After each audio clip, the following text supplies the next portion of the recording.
هنعمل مع بعض النهارده البرازق المقرمشه بوصفه صحيه واقتصاديه خاليه من الجلوتين ومن غير بيض ولا سكر. طعمها خطير، هشه ومقرمشه تجنن، مش محتاجه بقى جنبها غير كوبايه شاي كده. سعرات القطعه الواحده حقيقي مفاجاه منخفضه جدا، واللي بيهتم بالسعرات كالعاده بقولها لكم في نهايه الفيديو. ما تنسوش حبايبي قبل ما ابدا معاكم في طريقه التحضير والمقادير تشجعوني كالعاده باللايك والشير والكومنت الحلو، واشتركوا في قناتي لو لسه مش مشتركين. ويلا بينا على طريقه التحضير على طول.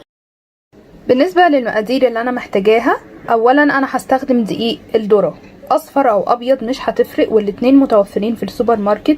ده نوع من انواع الدقيق الخالية من الجلوتين، ولكن طبعا في فرق شاسع في الاسعار ما بينه وما بين اي نوع دقيق تاني خالي جلوتين متوفر في السوبر ماركت. ولاني بقيت ملاحظة ان ناس كتيرة جدا بقيت بتستخدم دقيق الذرة وبتطلب مني وصفات بيه، سواء عيش او بسكوتات او معجنات او كده، ففعلا بقيت بحاول ان انا اكتره في الوصفات معاكم. وهنعمل بيه النهارده احلى بسكوت او احلى برازق. الكميه اللي انا محتاجاها كوبايه ونص. بديل لدقيق الذره ده ممكن تستخدمي دقيق شعير او دقيق حبه كامله او دقيق شوفان، ممكن كمان دقيق حمص. طبعا دقيق الحمص برضو بيكون خالي من الجلوتين. كل دي بدائل في الدقيق، اختاروا اللي مناسب معاكم وعلى حسب نظامكم الصحي اللي انتم ماشيين بيه. وربع كوبايه من زيت جوز الهند او اي نوع زيت صحي متوفر عندك. ممكن كمان تستخدمي زبده سيحيها خدي منها ربع كوبايه. هحتاج كمان لبيكنج باودر، واكيد للتحليه سكر دايت او اي نوع سكر صحي متوفر عندك في البيت، زي سكر التمر، سكر جوز الهند، اي نوع سكر صحي.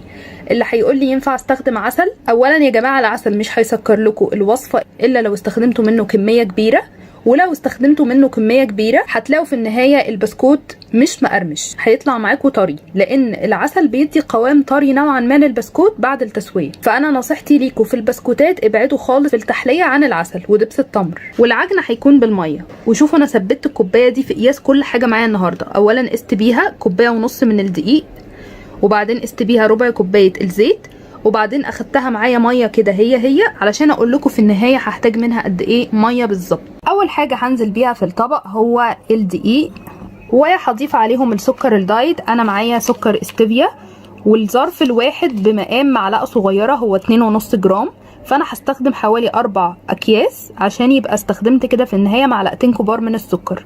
ودايما بقول لكم ان السكر ده اذواق في الوصفه، زودوا او قللوا عن معلقتين كبار زي ما انتوا عايزين. وهضيف نكهه فانيليا، هستخدم فانيليا سائله. صحيح مش مستخدمين بيض في الوصفه، بس مفيش مانع نحط نكهه فانيليا. وهنزل كمان بالزيت او اي ماده دهنيه عموما هتستخدميها.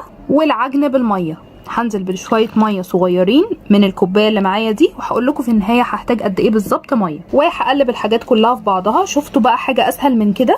بجد يعني انا بحاول اسهل معاكم الوصفات جدا، ما بحبش ابدا الوصفات المكلكعه والمعقده الحقيقه. يعني طبعا اللي حابب يضيف بيضه في الوصفه ضيفي بيضه، مفيش اي مشكله، انا حبيتها بس تكون اقتصاديه. طيب وانا لبست جلافز افضل ان انا اقلب بيه علشان احس قوام العجينه. بالمعلقه مش هحس القوام قوي عشان ما زودش ميه بزياده. اهو بصوا العجينه يا جماعه اتلمت ازاي. انا بقى ما كنتش حاسه خالص ان هي اتلمت بالشكل ده وانا بشتغل بالمعلقه. طيب انا هنا عملت غلطه ومش عايزاكم تغلطوا زيي. انا نسيت اضيف البيكنج باودر اللي هو معلقه صغيره، هضيفها دلوقتي مفيش مشكله. وهضيف نقطتين بالظبط من الميه عشان بس اجمع بيهم البيكنج باودر. حقيقه مش عارفه ازاي انا نسيت البيكنج باودر، بس حصل خير يعني. وبرده كويس ان حصل معاكم كده علشان لو حد منكم نساه زيي ما يحسش ان الوصفه باظت وازاي هزود دلوقتي البيكنج باودر. لا يعني كل حاجه سهله وبتتعالج، مفيش مشكله. اهو خلاص دخل جوه العجينه بمنتهى السهوله. اهو شوفوا العجينه جميله ازاي، خطيره. انا عايزه العجينه معاكم تكون بالشكل اللي انتوا شايفينه ده، طريه وناعمه وفي نفس الوقت مش ملزقه في الايد. حسيتوها مفروله معاكم يبقى محتاجه ميه، حسيتوها طريه قوي قوي وملزقه جدا يبقى محتاجه شويه دقيق. سهله قوي الحقيقه ان انت تتعاملي مع العجينه وتظبطي قوامها للشكل اللي انت شايفاه في النهايه معايا ده. احتجت بالظبط حوالي معلقتين ميه علشان تشكل معايا عجينه بالشكل ده. ولو استخدمتي بيض في العجينه نفسها ممكن اصلا ما تحتاجيش لاضافه ميه خالص. للتشكيل انا هستخدم كيسه علشان سهوله التعامل مع العجينه. ومعايا طبق كده انزل فيه بالسمسم، وده سمسم محمص انا شارياه كده جاهز من السوبر ماركت. يلا بقى هاخد كميه من العجينه، والتشكيل اللي يرجع لكم الحجم زي ما انتوا عايزين، اكبر من كده او اصغر من كده دي بتاعتكم انتوا. هكورها ما بين ايدي بمنتهى السهولة وانزل بيها في السمسم، وبعدين ابططها شوية على الكيسة. شايفين منتهى السهولة الحقيقة، يعني العجينة ما شاء الله مرنة وجميلة جدا. عايزين السمك بتاعها واحنا بنضغط عليها كده يكون متوسط، ولا رفيع قوي عشان ما تتحرقش في الفرن، ولا نسيب سمكها عالي كده علشان ما تطلعش طرية. بصوا الشكل النهائي اهو، شايفين السمك تحفة كده. وهرصها في صينية مدهونة بزيت. نعمل مع بعض تاني. هاخد قطعة كده من العجينة، ابدأ اكورها ما بين ايدي، اخد شوية من السمسم وانزل بالعجينة كده في السمسم. بعد كده اديها كام ضغطة، واحاول اخلي السمك بتاعها متوسط، ولا رفيعة ولا تكون تخينة. بجد سهلة جدا، والكيسة بتسهل لنا جدا التعامل مع العجينة، خطيرة. هستمر بنفس الطريقة دي لغاية لما اخلص كل العجينة اللي معايا بنفس الطريقة.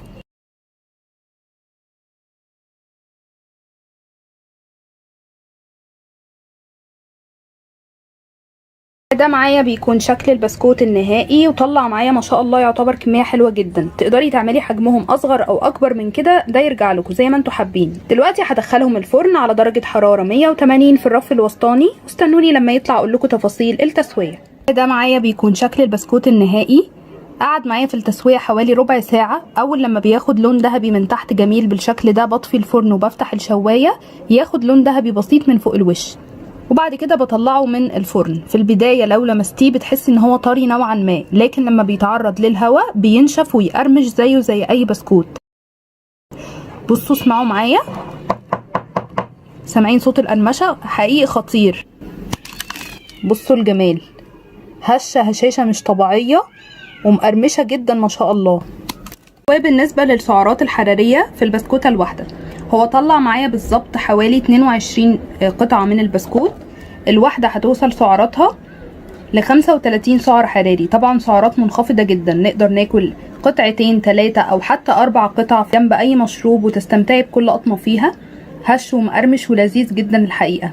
لو عندكم دقيق ذرة وشوية سمسم و3 معالق من الزيت، مستنياكم تجربوا الوصفة وترجعوا تقولوا لي رأيكم في الكومنتات. بجد رأيكم بيهمني قوي وبيشجعني اقدم لكم وصفات احلى واحلى. واشوفكم مع فيديو جديد يا احلى متابعين في الدنيا. مع الف سلامة.